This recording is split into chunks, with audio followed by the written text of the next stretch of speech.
आज हम एक नई सीरीज शुरू कर रहे हैं जिसमें हम बात करने वाले हैं कि ऑर्गेनाइजेशंस को डीपीटीपी एक्चुअली शुरू कहाँ से करना चाहिए। और हम step by step DPTP implementation से रिलेटेड अलग अलग पहलुओं पे बात करने वाले हैं। मेरे यूट्यूब चैनल में आपका स्वागत है, जिसपे आप लगातार डेटा प्राइवेसी पे और डीपीटीपी एक्ट पे नया कंटेंट देखते हैं। और जैसा कि मैंने कहा, इस नई सीरीज में हम बात करने वाले हैं कि डीपीटीपी एक्ट कैसे और कहाँ किन स्टेजेस में इम्प्लीमेंट होगा। आज इस वीडियो में हम बात करेंगे शुरू कहाँ से करें। आइए शुरू करते हैं फिर। कॉमन मिस्टेक क्या है, लोग ज्यादातर क्या गलतियां कर रहे हैं। लोग कह रहे हैं यार एक पॉलिसी बना दो फटाफट। पॉलिसी बनानी बहुत आसान है, कोई टेम्पलेट मिल जाएगी, नाम बदलो, बस ये देख लो कि आपकी अपनी इंडस्ट्री की है। पैनिक क्रिएट कर देते हैं पॉलिसीज और नोटिस पे लेके। बहुत सारे लोग पॉलिसी और नोटिस का डिफरेंस भी नहीं जान पा रहे, समझ नहीं पा रहे हैं फर्क क्या है उसमें। बस डॉक्यूमेंट बना दो, कंसेंट के लिए टूल खरीद लो, पूरी प्राइवेसी मैनेजमेंट के लिए टूल खरीद लो। वैसे भी ये लीगल टीम का काम है, लीगल टीम जाने और उनके काम जाने, वो बना देंगे डॉक्यूमेंटेशन, कंप्लायंस हो जाएगी। क्या है ना, क्योंकि सरकार ने ये तो कहा नहीं कि आपको हर महीने टैक्स जमा कराना है, रिटर्न का कोई फॉर्मेट भी नहीं दिया हुआ। तो हर आदमी को लगता है कि मैं पॉलिसी, कंसेंट और नोटिस जैसे 3-4 डॉक्यूमेंट बनाऊंगा, एक सॉफ्टवेयर खरीदूंगा, मैं कंप्लायंट हो जाऊंगा।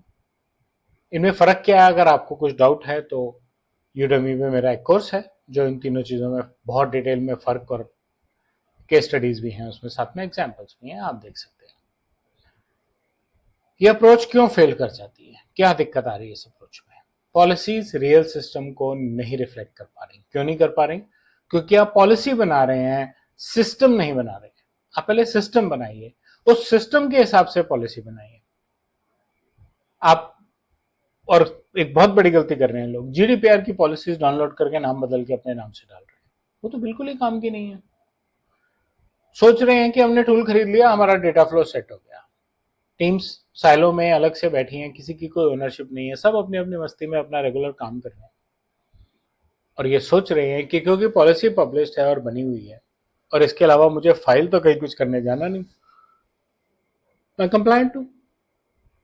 लोग अभी भी ये नहीं समझना चाह रहे कि बात सिर्फ कंप्लायंस की नहीं हो रही, बात और भी बहुत सारी हो रही है, यानी कि आप अपनी डेटा प्रैक्टिसेस इंप्रूव कर रहे हैं कि नहीं कर रहे हैं, वो भी तो इंपॉर्टेंट है।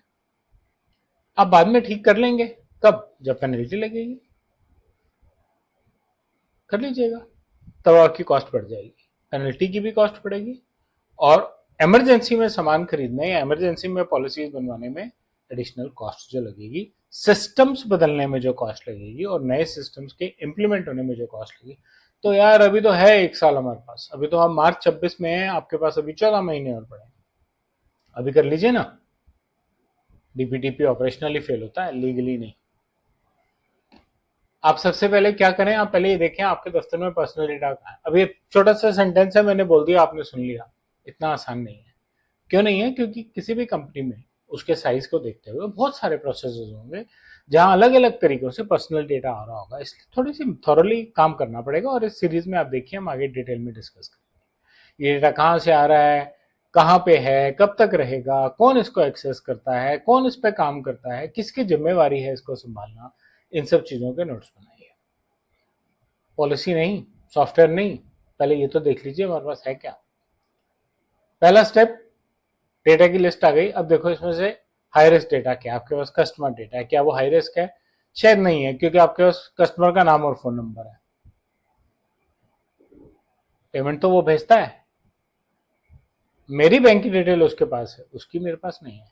एड्रेस है डिलीवर करने के लिए, एम्प्लॉयज का सब कुछ है मेरे पास। बच्चों का डेटा भी हो सकता है कुछ ऑर्गेनाइजेशन में, अगर वो ऐसे एप्लीकेशंस बनाते हैं जो बच्चों के काम की हो। Transporters, bus services, cab services school को देते हैं, बच्चे होते हैं उनकी कैब्स में। फाइनेंशियल हेल्थ आइडेंटिटी डेटा, ये आपके वेंडर्स का है आपके पास फाइनेंशियल डेटा। हेल्थ और आइडेंटिटी आपके पूरे स्टाफ की है। और आप ये डेटा क्लाउड सर्विसेज पे, वेंडर्स पे, जैसे मैंने कहा कि कैब सर्विसेज पे शेयर भी करते हैं। हर डेटा एक जैसा नहीं है, उसके इम्पैक्ट पे, उसकी वॉल्यूम पे फोकस करना जरूरी है। वॉल्यूम इतनी इंपॉर्टेंट नहीं है, बट इम्पैक्ट बहुत इंपॉर्टेंट है। उसके बाद उसको रियलिटी के साथ मैप कीजिए, कहा कैसे कलेक्ट हो रहा है। कहीं ये शेडो डेटा तो नहीं बन रहा, कहीं ऐसा तो नहीं कि डेटा कहीं एक साइट पे पड़ा है, किसी को मालूम ही नहीं कहाँ पड़ा है और क्या हो रहा है। कहीं ये मैनुअल एक्सपोर्ट्स, स्प्रेडशीट्स, ईमेल्स तो नहीं है। क्या हम पुराने सिस्टम्स अभी भी यूज कर रहे हैं? क्या वो हमारे दफ्तर में पड़े हैं? वो 20 साल पहले बॉम्बे के एक बहुत बड़े अस्पताल में 20 साल पहले का एएक्स का एक सिस्टम पड़ा है, उसको खोल के उसमें कई बार डेटा रेफर भी करते हैं। कन्वर्ट कर लो भाई आज के सिस्टम्स, क्योंकि वो खुला भी पड़ा है और आपके नेटवर्क पे भी है, और क्योंकि आप उसको एक्टिवली नहीं मैनेज कर रहे, इसलिए उस पर हैकिंग होनी भी आसान है और उसमें पर्सनल इंफॉर्मेशन है। Third party SaaS tools, real DPTP risk कहाँ है ये आपको ढूंढना है आपके ऑर्गेनाइजेशन में। ओनरशिप असाइन कीजिए, ये डेटा किसका है, एम्प्लॉयज का डेटा कौन ओन कर रहा है, डेटा प्रिंसिपल रिक्वेस्ट को कैसे आंसर किया जाएगा, वेंडर्स और प्रोसेसर्स को कैसे आंसर किया जाएगा, और अगर जरूरत पड़ेगी तो इंसिडेंट्स जो आएंगे उनको इंटरनली भी कैसे एस्केलेट किया जाएगा, कैसे नेक्स्ट लेवल को पता लगेगा कि कुछ गड़बड़ है। डीपीडीपी एक ऑपरेटिंग मॉडल है, डीपीडीपी एक डॉक्यूमेंट, एक पॉलिसी, एक कंसेंट, एक प्राइवेसी नोटिस नहीं है। तो अभी आप फिलहाल कुछ चीजें अवॉइड भी कर सकते हैं। कंसेंट कर लीजिएगा रिडिजाइन, पहले ये तो देख लीजिए डेटा है क्या आपके पास। टूल्स तो मत खरीदिए, पैसे एक्स्ट्रा हैं संभाल लीजिए, म्यूचुअल फंड में लगा दीजिए, जब टूल खरीदना होगा और पैसे आ जाएंगे। ओवर इंजीनियरिंग मत कीजिए, प्रोसेसेस को सिंप्लीफाइड रखिए। नया लॉ आप अप्लाई कर रहे हैं, अगर आप खुद कंफ्यूज हो जाएंगे तो आपके लिए और आपके स्टाफ के लिए दिक्कत आएगी। परफेक्ट डीपीटीपी कुछ नहीं होता, कंप्लायंस साथ साथ चलेगी और साथ साथ आगे बढ़ेगी, और जीडीपीआर की टेम्पलेट्स को कॉपी पेस्ट करने से आप कंप्लायंट नहीं हो पाएंगे।